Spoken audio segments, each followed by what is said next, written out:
اچھا یہ بھی بڑا ایک عجیب معاملہ ہم نے دیکھا کہ بعض لوگ پورے گھر والوں کی طرف سے ایک بکرا لاتے ہیں، حالانکہ زیادہ لوگوں پر قربانی واجب ہوتی ہے، وہ کہتے ہیں بھائی سارے گھر والوں کے لیے ایک ہی بکرا بس دے دیا، سب کی ہو گئی.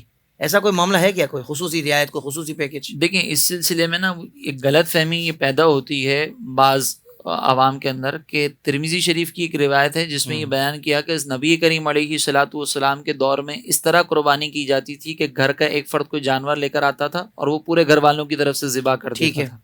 تو یہ روایت موجود ہے جس کی بنیاد پر بعض فقہا نے بھی یہ موقف لکھا ہے، لیکن جو درست موقف جو مفتیٰ بھی ہے جس پر فتویٰ دیا جاتا ہے وہ یہ ہے کہ گھر کا ہر فرد جب صاحب نصاب ہوگا تو اس پر یہ قربانی کرنا لازم ہوگا. ایک بکرے کے اندر سب شریک نہیں ہو سکتے. ٹھیک ہے. وجہ اس کی یہ ہے کہ اگر نبی کریم علیہ الصلوۃ والسلام نے بڑے جانور کے اندر باقاعدہ 7 حصوں کا حکم دیا ہے، جس کا لازمی نتیجہ یہ ہے کہ اگر 8واں فرد اس کے اندر شامل ہوگا تو وہ قربانی نہیں ہوگی. بالکل صحیح. تو جب ایک گائے کے اندر 7 سے زیادہ افراد شریک نہیں ہو سکتے کیونکہ حد بیان کر دی گئی، تو بکرے کے اندر یہ باقاعدہ شریعت کی طرف سے مقرر ہو. پھر ایک روایت کہ سرکار علیہ الصلوۃ والسلام نے فرمایا کہ گھر کے ہر فرد پر ہر سال قربانی کرنا لازم ہے. یہ ابن ماجہ کی روایت اور صحیح روایت ہے.